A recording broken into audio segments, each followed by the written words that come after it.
Megan Thee Stallion wins a defamation lawsuit against blogger. Let's change it. Megan Thee Stallion wins a defamation lawsuit against blogger. The rapper accused Milagro Gramz of being a mouthpiece and a puppet and a paid surrogate for Tory Lanez, who shot her in Los Angeles in July 15th, 2020. So Megan Thee Stallion took this blogger to court because this blogger essentially was very adamant, very forthright, very, let's say, mean about not believing that Megan Thee Stallion got shot. And I think the reason why this blogger actually got sued, the real stumbling block, was because at the time there was like a deep fake video of Megan Thee Stallion, right? There's a deep fake video of Megan Thee Stallion. It wasn't obviously Megan Thee Stallion.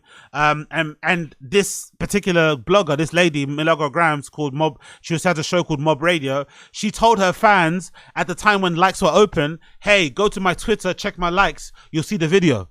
So she directed her fans to go and consume and watch a deepfake of somebody. So that's what really got her fucked, I think. I think the other stuff where she didn't believe that Megan got shot by Tory, the other stuff where she kind of insulted Megan, I don't think she would have got in much trouble or that the lawsuit even would have been filed. But I think the moment she kind of steered her fan to go and, you know, harass or watch that deepfake, that's when it got a little bit dark. But let's watch the piece. Whose rapper Megan Thee Stallion has won a civil defamation lawsuit against a blogger. The rapper, whose real name is Megan Pete, sued the blogger Milagro Cooper last year. Yo, by the way, Megan's outfits for court. Megan Thee Stallion's outfits for court. God damn it, man. This is one beautiful woman. Like, her outfits, the looks were sensational. A very frivolous lawsuit. I think it's a waste of money on her part because her damages are only like 50K or something. She probably spent millions on this fucking court case. Maybe it's just her personal vendetta to try and, you know, right the wrongs of the whole Tory Lanez shooting and clear everything up and hold people accountable that maybe said something bad about her. But I think in overall, it's a waste of money. But one thing that wasn't a waste of money were the looks. She looks fucking incredible. She had accused Cooper of damaging her reputation by spreading a deep fake pornographic video of her. The lawsuit also accused Cooper of being a, quote, mouthpiece for rapper Tory Lanez, who shot Megan in 2020. A federal jury in Florida awarded her $75,000. But big up Blue Falcon. Big up Blue Falcon in the stream chat. You had me out here fighting for my life. Big up Blue Falcon in the stream chat with the laughing emojis. You had me out here fighting for my life, pleading, trying to convince the stream chat. No, I'm not into it. I swear. I'm just curious. I'm just a curious guy. We're just like video. Anyway, let's move. Let's get all that gooning shit out of our minds. Let's continue. A federal jury has sided with Megan Thee Stallion on Monday and agreed that a blogger defamed and harassed a rapper, but limited damage to less than 6 figures. The federal panel of 5 men and 4 women came down in favor of Megan. The suit was over material that Cooper posted after the R&B musician Tory Lanez shot Megan Thee Stallion 5 years ago. Jurors initially awarded Megan 75 grand, which District Attorney Judge reduced to 59 grand in a final ruling filed on Tuesday. The quote, "We're thankful for the jury's commitment and reinforcing the importance of truth, accountability and responsible commentary on social media," the plaintiff attorney Mary Henderson said in a statement. The quote, "Not only is Milagro being held accountable for paying Megan compensatory and punitive damage, but Florida's fee shifting legal provision will require her to cover costs of Megan's legal bills on the deepfake claim. This verdict sends a clear message that spreading dangerous misinformation carries significant consequences." The artist did not respond to reports' questions. Cooper did not appear to particularly pleased with the result. She says, "I'm not ecstatic. Of course you want things to go your way, but like I said, I respect the jury and what they decided." Her attorney, Jeremy McLymont, said that he's grateful for the jurors and didn't award a 7-digit damages. "We respect the jury's verdict. You always have to, right? Whether you agree or not. At the end of the day, it was not a complete win for any side." Megan accused Cooper of being a mouthpiece and a puppet and a pay surrogate of Lanez, who shot her in July 15, 2020. So that's the key thing for me. July 2020. I think Tory Lanez went to prison in 2023. He's in there for 10 years. He's probably gonna have to do the whole 10 years, if not maybe 8 or something. So he's gonna do a considerable amount of time in prison. Whether or not you believe her or not, whether or not you think she lied or not, she got her outcome. And already on the internet, people don't seem to like Megan Thee Stallion. And I think as an artist, you have to be very conscious if you're unlikable. If I was in her camp, if I was in her team, I would tell her, you got the major win. The major win was that some people on the internet thought you were lying about getting shot by Tory. You went to court and the jury decided that you were telling the truth. and they sentenced him to 10 years in prison. So you won the biggest challenge, which was, you know, getting the jury to believe that you got shot that day. Cool. He's in prison. Move on. I would have drew a line under the sand, under that whole thing from then on. Who cares if some blogger calls you this, calls you that, liar, an alcoholic, a whore, whatever they call you. Who gives a fuck? The major win that you've got is that Tory's in prison. But for some reason, for Megan, I don't know if it's her team. I don't know. Again, maybe you have to go through this sort of thing to kind of feel how she's feeling. But I feel like this vendetta, this crusade that she's on to ensure that anybody that speaks ill of her or that kind of casts doubt on what happened or takes the piss on Mick has to get fucking charged. Like even recently, a few years ago, didn't she fucking file a restraining order against Tory Lanez? And he's in prison because, I don't know, he was like telling some things to streamers about his case and saying he was going to appeal. Woman, ignore it. He's in prison. He can't do anything to you. How are you filing a restraining order against a person that's in prison? Like, I don't understand. I would understand more her reaction now if Tory Lanez was found innocent. If he was found innocent, he got away with it. I would actually get her going on a never-ending crusade to rewrite the wrong of that court case and prove to people, no, I did get shot. This guy is evil. He did this to me. But you won. The guy's in prison. What are you doing? And this is the biggest example of it. She got awarded like $59,000 in fucking damages. The woman that she sued for defamation, I think it was originally 70. I think Megan wanted many millions, but then the judge basically said that this Milagro Gramz woman has been listed as like a media person.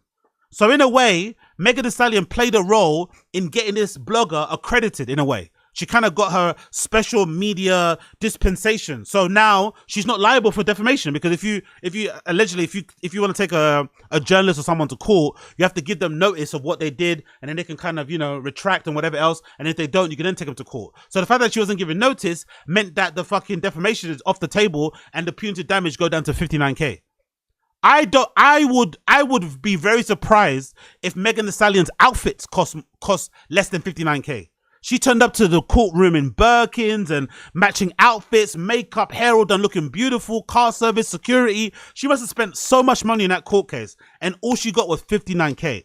If I'm in her team, and I don't think she has a team that loves her personally, judging by the music and the videos, how she puts herself, I don't really think she has a team that's really trying to make her win. But if she has a team that wants to make her win, you have to draw a line under this topic right now. You have to move on. You have to move on with your career. Like, even if she doesn't want to do music, I don't know if she wants to do music anymore. Maybe she wants to move into some other stuff. I don't know.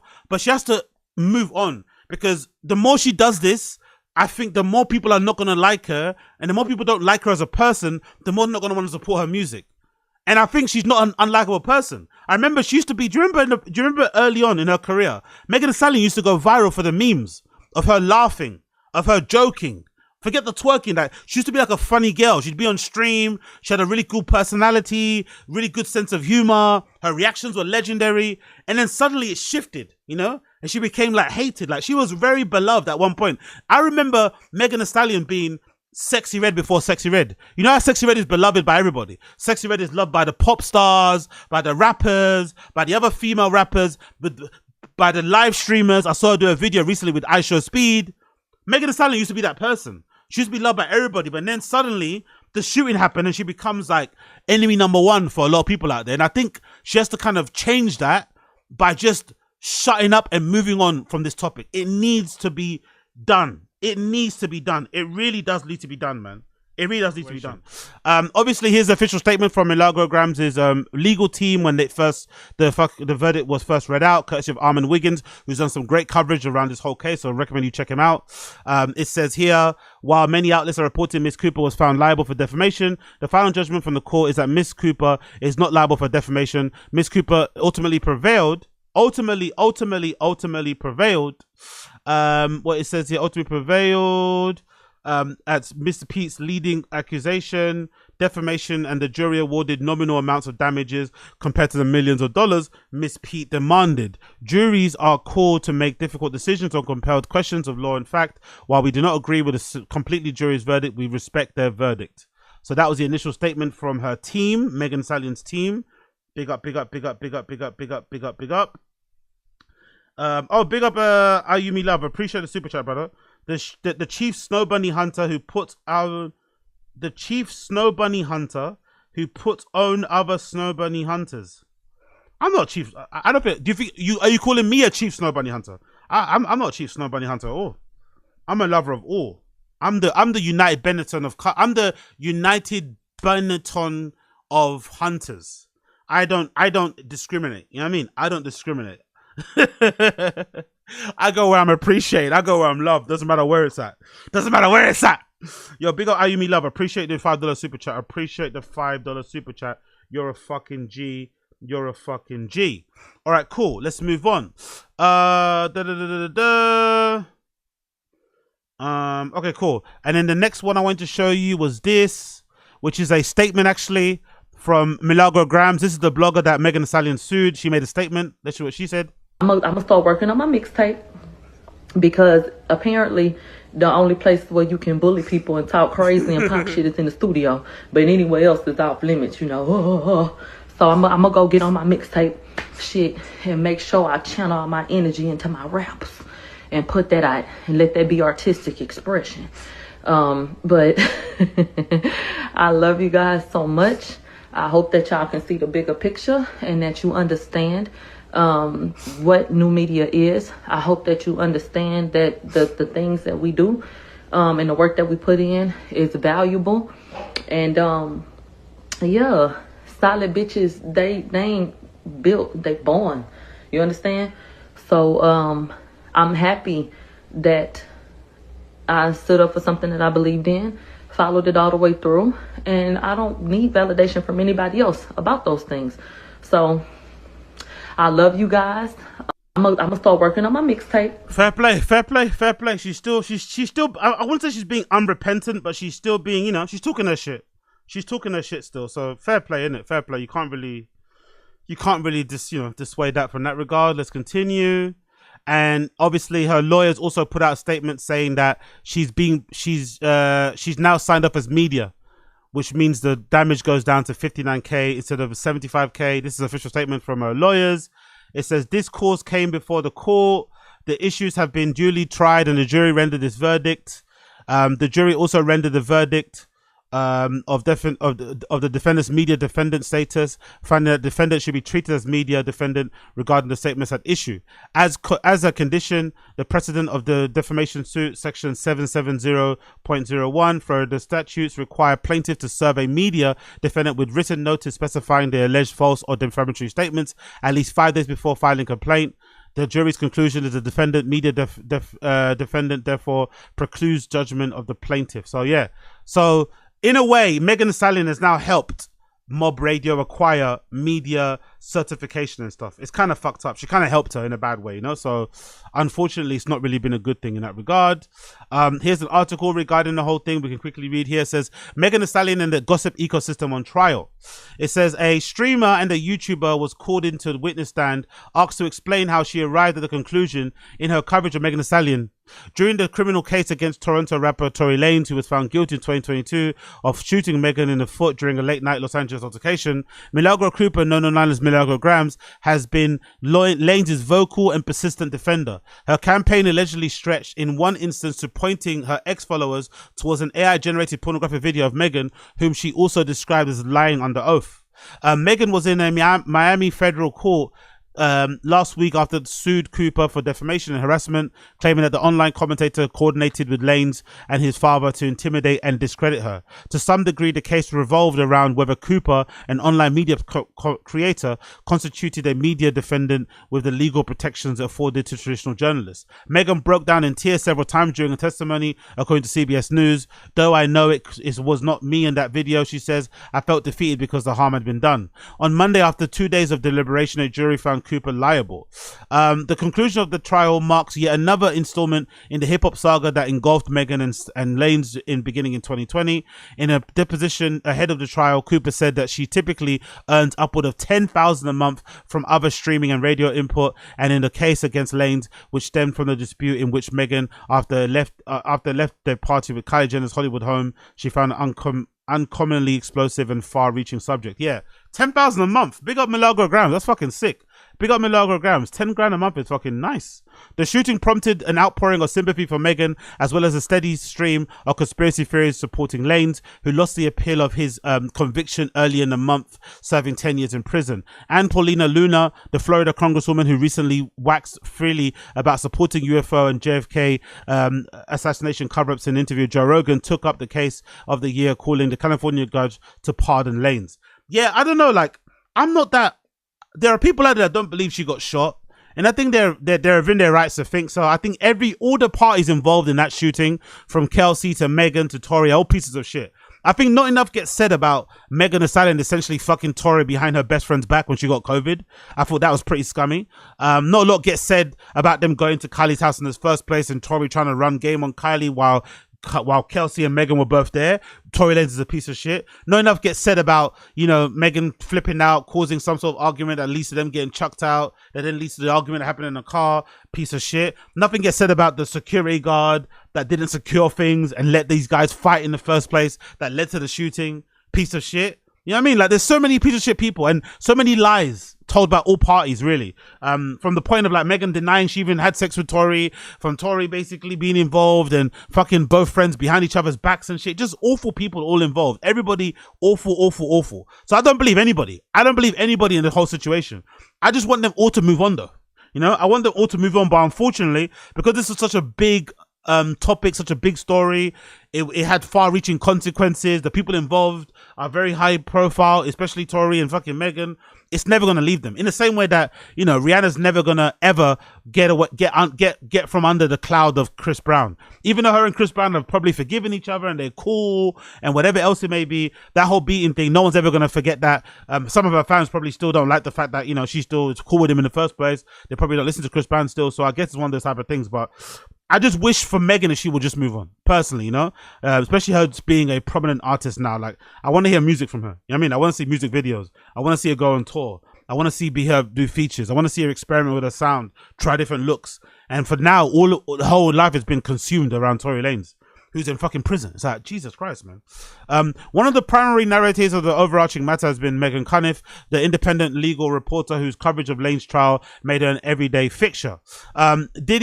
Did Billy sleep with Sally? Cuniff said in the trial came to a close, summarizing the tenure of the conversation around Megan and Lane's. Or was it Mary that slept with Billy? And then Joey found out and Sally got pissed? Or was it, to the jury, it was more like, wow, this is really toxic stuff about people's personal life. Yep, it was very toxic.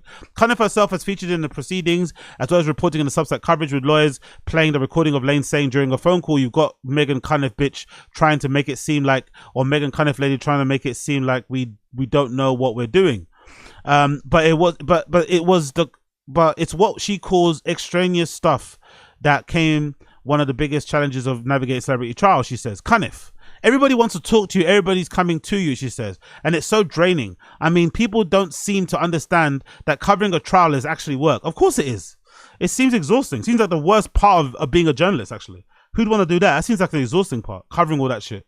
The new media ecosystem surrounding high-profile trials reached its perhaps apotheosis during the recent case of Sean Diddy Combs, which melded the A-list intrigue with the proliferation of live streamers and online personalities. The YouTuber Armand Wiggins gained notoriety when he poured baby oil on himself and made celebrations outside the Manhattan courthouse after a largely favorable verdict for Combs arrived. Yeah, that was gross, by the way. I wonder if he regrets that. That was fucking gross. Prosecutors had frequently referred to Combs' stock of the product as a signifier for his appetite for elaborate sexual activities. Wiggins soon apologized on Instagram for the stunt, but his online output is hardly flagged during Cooper's trial. Megan Thee Stallion glares at Megan in court. Wiggins titled one video he released during the proceedings, Milagro almost breaks out in tears. When Wiggins asked his audience during a live stream whether he should head to Miami from Los Angeles to cover the proceedings, he says he received $1,000 from his fans for his flight in 15 minutes. The trial functioned to him as a kind of referendum on his work. If Milagro wins, he said last week, this sets a new standard for these celebrities that can't bully new media. And then you have to respect us in media. If Milagro loses, it sets us back 2 steps behind again and looks like, oh, these are just messy people on the internet. Yeah, true, I guess. I think just don't share deepfakes, really. I think you can say what you want, but I think Milagro will definitely agree that she maybe crossed the line by sharing that Megan Thee Stallion deepfake. You can't be sharing that sort of stuff. Then you're going way too far, personally. But hey, what do I know? It does become this thing Wiggins added, reflecting on the dynamic of the courtroom gallery, where there's this like new media versus traditional media. They feel like they shouldn't be in the place. You can just tell they don't know what they're doing, kind of said, speaking on the general class of the live streaming personalities. And then they go home and they cry about how they're not considered journalists. It's like, well, you kind of tell who's a journalist by when something happens, what they do. But I don't think being a journalist is that much of a lofty thing anyway. You know what I mean? I think Meghan kind of these other people, they think too much of themselves as journalists anyway. In general, I think most people just look at everyone. Most content online is just slop, unless it isn't. We're all slop content creators in some way, shape or form, whether you're making a video like I am, whether you're making a podcast, a live stream, whether you're writing something or Substack. We're all slop content creators. We're all slop providers, unless, you know, otherwise stated. So this idea that journalists are somehow on this higher planes, like, not really. Look what journalists do. Look what journalists do. I just read what a journalist does. A journalist goes and kind of, you know, participates in the fucking goon community, you know, follows them around the country for like a year and then writes an article about Harper's about all these young men coming. Is that really a good career? Do you really want to be doing that? Do you really want to subject yourself to that level of depravity for the sake of journalism, or cover stuff that you want to cover? You know, like, I don't know. Journalism is overrated, especially nowadays. It's fucking overrated. No one's breaking any interesting stories. No one's really telling any interesting tales. Everyone's just regurgitating nonsense or providing more slot for the timeline. Anyway, continuing on the article. During her testimony, according to kind of coverage, Meghan recalled through tears not feeling like existing anymore. Yeah, sure. She said that she thought Cooper and Lanes wanted her to kill herself. Come on. To be fair, Meghan's good at court. Let's be fair. So I can't kill myself because I don't want to give them what they're looking for, said Meghan. Outside the courthouse, TMZ and a new media figure circling the premises, she weighed in more broadly about the focuses that she was fighting. Just because you have a freedom of speech, she says, does not mean you have freedom to bully. Yeah, I guess. But like Milagro said, if you say it in a rap, it's okay. If you write about it, it's bad. If you say it in a video, it's also bad. I don't know. It's all over the shop. It's all over the shop. It's all over the shop. But yeah, big up everybody. Big up everybody involved. I'm really do hoping that verdict for Meghan is the end and she can move on with her life and just, you know, move on in general. Please, for the love of God, move on. But one thing she did do really well was her outfits. Big up Megan Thee Stallion, because she looks fucking stunning. Look at the fucking looks. Look at the outfits. Like, she killed it out for the court case. I think these are outfits for every day in court, right? I think these are all each day. Each slide is each day, I think, or something, right? Like, look at these. The suit jackets, the blazers, the hair. Is that a pen? A little pen detail there. That's pretty cool. A little pen detail there to keep her hair up. Like, she got her stuff on. This suit option as well is one of my favorites, actually. The hair and makeup is fucking brilliant. She looks obviously incredible. Look at that. She killed it, bro. She fucking killed it. That's probably the best part of this fucking thing that she did, right? The Louis Vuitton briefcase. Such a nice little touch there. Can't be mad at that at all. So big up Megan Thee Stallion, man. Big up blood clot Megan Thee Stallion. Big up blood clot Megan the fucking Stallion.